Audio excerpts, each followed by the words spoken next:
J'ai entendu une blague un jour. Ces deux potes, ils marchent tranquilles et puis ils discutent. Il y en a un qui dit à l'autre ouais, je comprends pas. Les élevages, c'est de l'exploitation animale. Ils devraient tous fermer et tout. Et du coup, son pote, il lui demande bah, t'aimes les chiens ou pas? Le premier, bah, il lui répond bah ouais, mais en élevage, c'est pas bien. Il faudrait qu'ils se ferment tous et tout. Que tout le monde prenne des chiens au refuge. Et du coup, son pote, il lui répond à nouveau ouais, mais si tu fermes tous les élevages, dans 15 ans, il y a plus de chiens en fait. Tu fais comment? Bonne blague, tout le monde rigole, roulement de tambour, intro.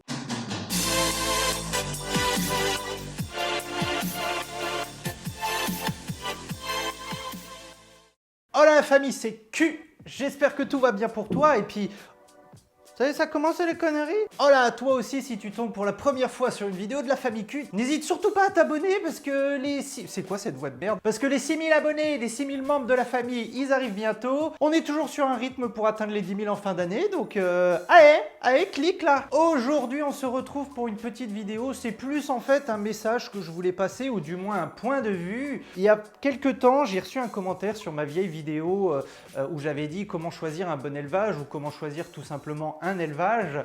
Et en fait, je disais, pour résumer, mais si tu l'as pas vu, clique sur le i dans la description et tout. Je disais concrètement que c'est surtout une question de feeling. Et par contre, je disais que j'étais personnellement contre les gros élevages industriels. Tu vois, en fait, moi je te le dis depuis toujours, c'est pas qu'une façade, c'est vraiment ma façon de penser au quotidien, dans ma vie personnelle, dans la vie de tous les jours, et même donc dans l'éducation canine, c'est que je suis vraiment quelqu'un pour le juste milieu, c'est-à-dire quelqu'un de réfléchi. J'aime bien réfléchir aux choses avant de m'avancer, avant d'ouvrir ma gueule, tu vois. Et il y avait quelqu'un qui avait dit que tous les élevages c'était de la merde, peu importe leur taille, etc. etc. Bon, je lui ai dit que c'était peut-être un petit peu extrême quand même, hein.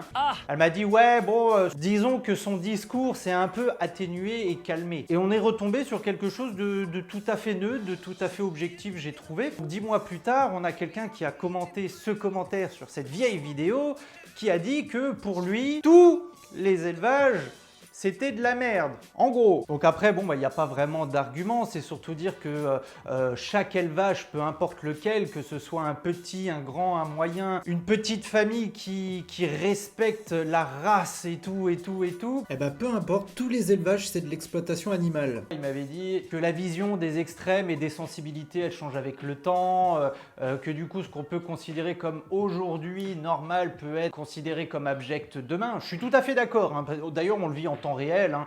Tout ce qu'on voit, tout ce qu'on vit, tout ce qu'on pense, tout ce qu'on aime, de toute façon ça dérange quelqu'un. Donc, et comme aujourd'hui chaque être humain a la liberté de balancer sa sensibilité à même l'internet, tu vois, peu importe ce que tu dis, peu importe ce que tu fais, ça dérangera quelqu'un.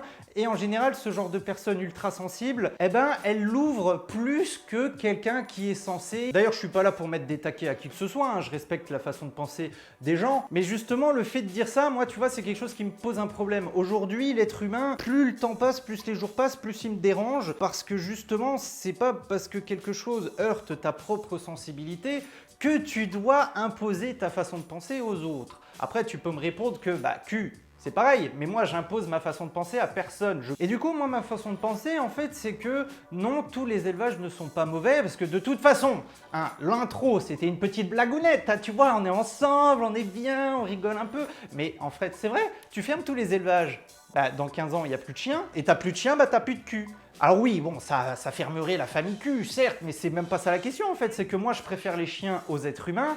Tu m'enlèves les chiens de ma vie, bah ça me fait chier, parce que je le dis souvent. Pour moi, la vie, elle est trop courte pour ne pas avoir de chien à un moment. Voilà, tu vois, donc j'ai envie d'avoir un chien toute ma vie, à n'importe quel moment. Et quand je te dis un chien, c'est plusieurs même, si je le peux plus tard. Donc je serais vachement triste, quoi. Par contre, ce qui, je trouve, est vrai, c'est que tous les gros élevages industriels qui font 5 races, qui ont plein de salariés et tout, qui font des portées tout le temps. Alors, je fais une généralité parce que dans le lot, bien sûr que tu en auras qui seront passionnés, qui aimeront ça. Mais là, c'est vraiment tirer un petit peu la corde. Et si tu fais faire plein de portées à la même chienne... Là, je trouve que c'est pas fameux, tu vois. Mais je te prends l'exemple de l'élevage où j'ai pris Olive. En gros, une chienne là-bas fait une portée tous les 2 ans pour justement laisser se reposer le corps. Ils font que 2 portées par an. Ils n'en vivent pas.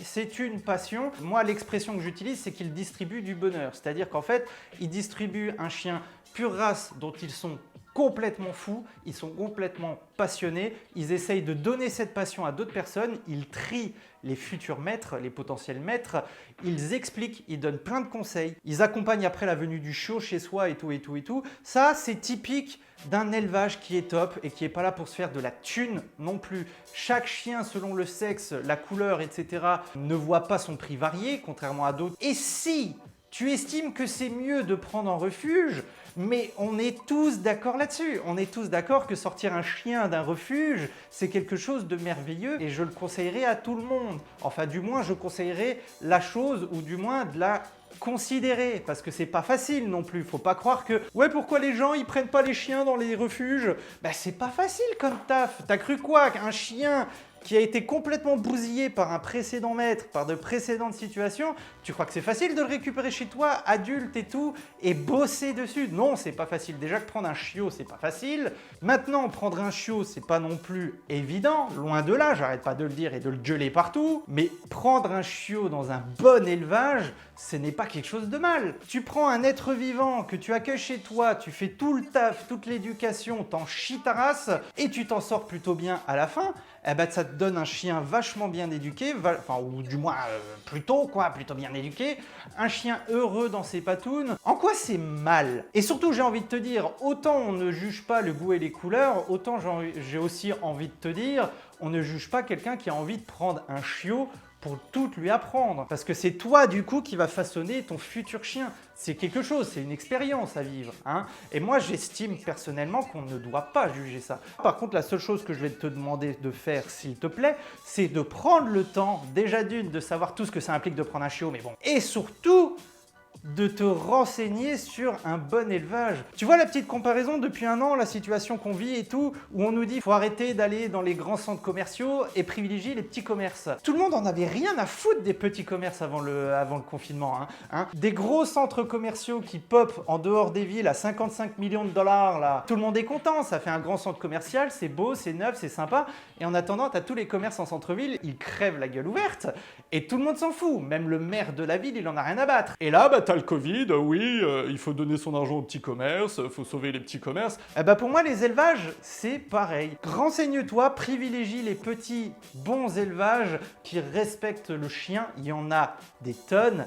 Et évite justement les gros élevages industriels de porcs qui considèrent le chien comme vraiment un bien manufacturé, une industrie, de production. Cette vidéo n'est absolument pas un coup de gueule, c'est plus un échange que j'avais envie d'avoir avec toi. Donc si jamais tu penses la même chose que moi pour d'autres aussi raisons que je n'ai par exemple pas évoquées parce que j'ai pas envie de faire des vidéos de 20 minutes, n'hésite pas à le dire en commentaire pour qu'on échange. Si jamais tu penses l'inverse, la totale opposée de ce que je suis en train de te dire, que tu trouves que tous les élevages c'est de la merde et qu'ils devraient tous fermer du jour au lendemain, n'hésite pas à le dire non plus. Justement, le commentaire que j'ai eu il y a quelques semaines était tout à fait respectueux et cordial. Bah allez bref, n'oublie pas le petit pouce bleu, je sais parfois t'oublies de le mettre là. Hein. Allez, on se dit à la prochaine, bisous.